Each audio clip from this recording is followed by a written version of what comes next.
giving you like a conventional classroom lectures.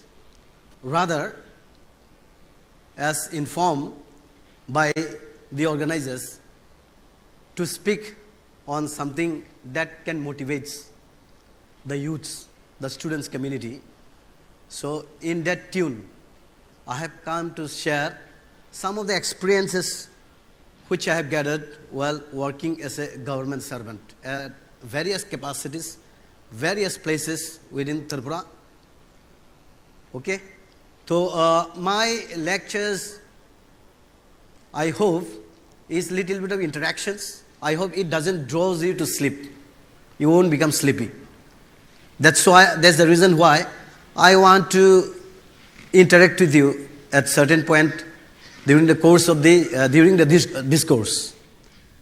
I would like to recapitulate some of the very famous sayings which have changed the course of people of various walks of life. These are indeed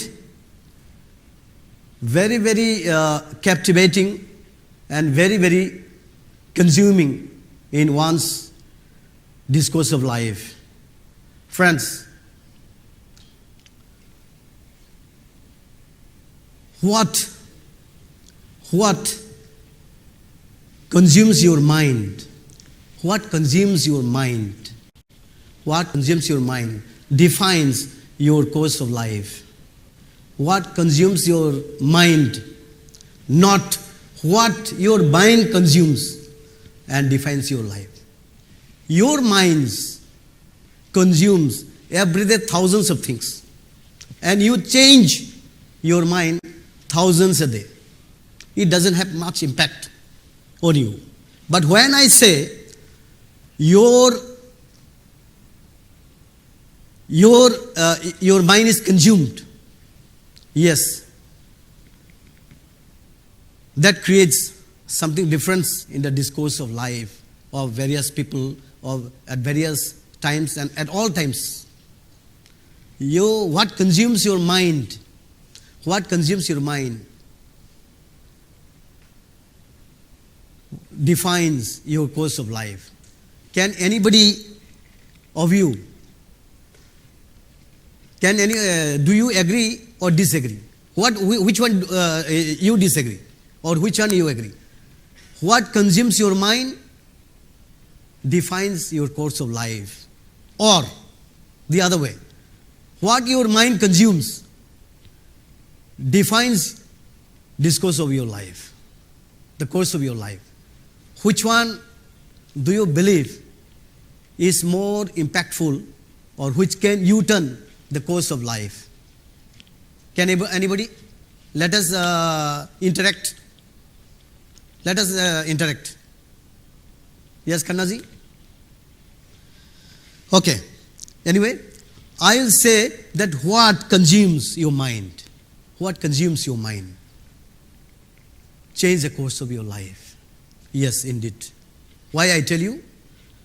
When your mind is consumed, how a precious life, how a people takes their own life by committing suicide? Do you think, is it a mind is consumed or that consume, which consumes your mind? Which one is which one plays here? What your mind consumes or what consumes your mind? That consumes your mind. When a man can take his own life by jumping from the multi-storied building, or committing a suicide, or hanging himself to death, leaving behind all his precious near and dear ones, what determines in this case? In this case, what determines? What plays in that a man can commit, that a man can murder, that a man can take a U-turn, a killer become a survivor, a killer become a savior. There are instances in the world where the tyrants, where the persecutors become a protector. Is not this a U-turn in life? This can happen when what consumes your mind determine your course of life. But what are the courses, what are the events that can consume your mind? Yes, many things can happen. Many things can, your mind can consume many things. Through mass media, through classroom teachings, learning. Yes? Am I right? Yes? Many things. But when your mind is consumed, anything can happen in life. Okay? And that's why, when do this even happens? That's why it is very important for a young man like you that the most important thing that changes one's life, that consumes your mind, is when you observe in practical. I am not talking about the theoretical part. In practical, wherever we go, in our spheres of work, we see certain changes in humans' life. Suddenly, we are so shocked, so surprised. Your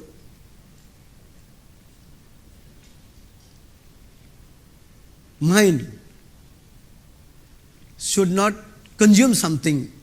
You should be consumed. You should be consumed by something. I don't know how far I can make it clear to you. What you want to do, what you have decided, what decision you have taken, means little to you until and unless you do. It is said that a man can do everything. A man can do everything, but a man cannot do everything at the same time. A man can do everything, but a man cannot do at the same time. A man has to prioritize one thing at a time, and that is the time, that is the right time, they said, in life. A man can do many things in life. A man can do many things in life. But a man cannot do everything, that too at the same time. So he has to prioritize to do. And that is what is required at your age. You want to do many things. Your mind is consumed by many things here. For example, I am bringing that topic again. Your mind is consumed by many things. You are confused. What I want to say is, you should be consumed by something that you prioritize. Your mind should be consumed by the thing that you prioritize. At that juncture, the lives take a U-turn. It's working, it's practical. It's not something I'm giving you from the books. It's what I have seen. I have seen the murderers, I have seen the extremists becoming like a sadhu. I have seen very bad people, dacoits, suddenly becoming one of the most respectable person in the village. So what I want to reiterate is, time is also as equal important as that consumes your mind. So don't think that whatever you consume, your mind consumes, can happen to you. If you say the moment that my mind consumes many things, you are not going to end up. You are not going to end up in many things. It changes every day. But when you are consumed, it will not change. I want to kill that man, I'll kill it. I want to commit suicide. I suicided. He is consumed. He is consumed by the thought at that very moment. So this is a right time. You are all intellectuals, bachelors. This is a right time that you consume something. You are consumed. Not you consume something. You are consumed. Be consumed by something. Don't consume many things. It is the right time. So there is no, dreams are renewable. Why I say dreams are renewable? Dreams are renewable. Why I said it is renewable? Do you stop dreaming? You don't stop dreaming. There is no age factor. Many people are discouraged. I am in old age. I cannot do it. I cannot read. I cannot do hard works. Dreams are renewable. It comes again and again, again and again, again and again. So there is no age bar in dreaming. There is no age bar in doing things. Many people are disillusioned. I have seen, particularly youngsters. They even go up to that extent to commit suicide. That suicide, he has been consumed by his failure. That's why he commits suicide. He has been consumed by that very thinking. He consumes many things. At the end, he got disillusioned and frustrated.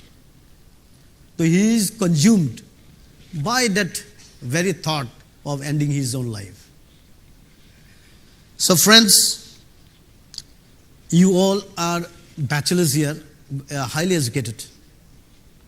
So it is the right time. The very one word can change your life. That be consumed by something that you want to do. And this is the right time. Okay? Then many things we learn from books, many things we learn from medias, many things we learn from friends. But it is the people who observes. It is the people who observes.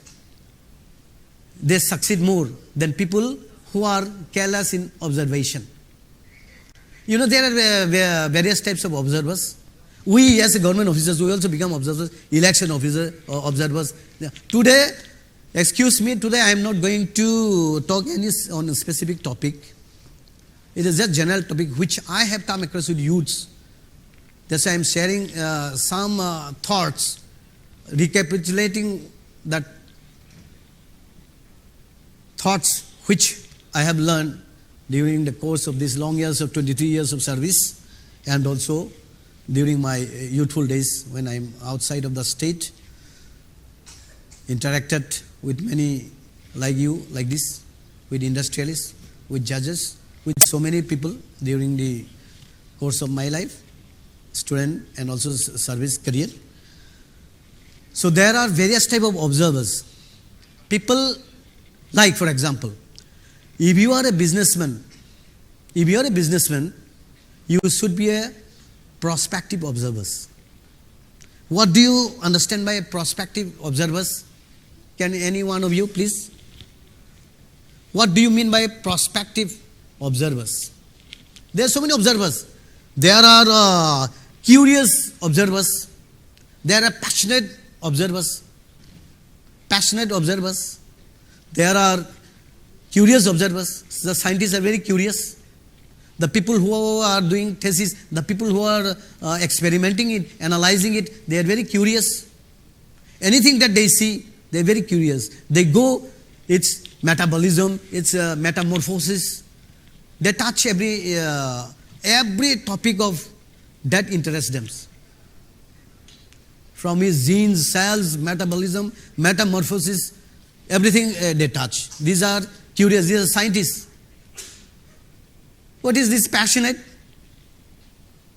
Passion. These are like poetic people who imagines the moon, who imagines about the beautiful scenes that they saw, and they do something very passionate, they become very passionate. They involve in that very beauty thing of nature, the very beauty in nature. They involve themselves. They learn the nature. They romance with the nature. These are passionate observers. Who are they? Businessmen are supposed to be a prospective observers. Wherever they go, they observe what things are liked by the people, how people dress, what kind of customs they have, what are the things valued in that particular place, which are the raw materials available there, what is not there, how can they convert something raw materials into something usable items. If not, what materials they will lift from here to there so that they benefit in their life. These are prospective. They look at things from prospectus point of view, from prospective point of view of earning a good life, doing a business, earning a good life. So businessmen, you people are supposed to be now the prospective observers. Prospective observers. There are so many arenas which are not touched properly or which are not harnessed properly. Even in Tripura, there are so many things. Once we go out, that's why our Honorable CM was highlighting of the bamboo products of our Prince variety of pineapples. So many prospectors, earlier it was not touched. He has touched it. Now it is up to you and me to carry forward some more in some more fields. These are the prospectors. You have to look at things to prospective point of view. Then only you cannot simply dream of doing things simply like that. I want to open shop here. You have to think from the prospective point of view. Who are the customers? Even after establishing also, you have to go for the innovations. Small examples we can give of the innovations. Earlier we drink simple tea. Now there are so many flavors in tea. There are vanilla flavors, there are honey flavors, there are tulsi flavors, there are mint flavors. So these are the innovations. Yeah, tea was a pioneer. It was an outcome of some innovative mind. Not ordinary people like us. And we put, from prospective point of view, we put different tastes into that. It can happen to you also. There are some mithai ka dukan. They change the name of the mithais. They change the color of the mithais. They change the taste of the mithais, the shape and size of the mithais. These are innovations. You all know, if you are student of economics, any product, any items, any consumable items you have, it becomes a diminishing return. You cannot eat puri every day. You cannot eat one particular item every day. It becomes a very much, there is a diminishing return in your taste. Your taste get exhausted. So people put various flavors, they change the name, the materials they use may be same, little bit of difference, some flavor is added, so it becomes palatable again to the customers. Fish fry. I was shocked. Now you go outside, they offered you fish combo, chicken combo, something combo. What is this combo name? From where it came? Can anyone tell? Yes, fish is fish. What is this fish combo? From where this word came? None of you have thought about that. But people simply name it like fish combo. What is fish combo? I am seeing that fish fry only. Fish combo, something combo. So these are nothing but businessmen, people, those who are doing in a business, they look at from prospective point of view. So anything, wherever you go, or you wish to be an entrepreneur, please look at things from prospective point of view. And I hope with these few words of sharing, I would end my sharings with you today. Good night.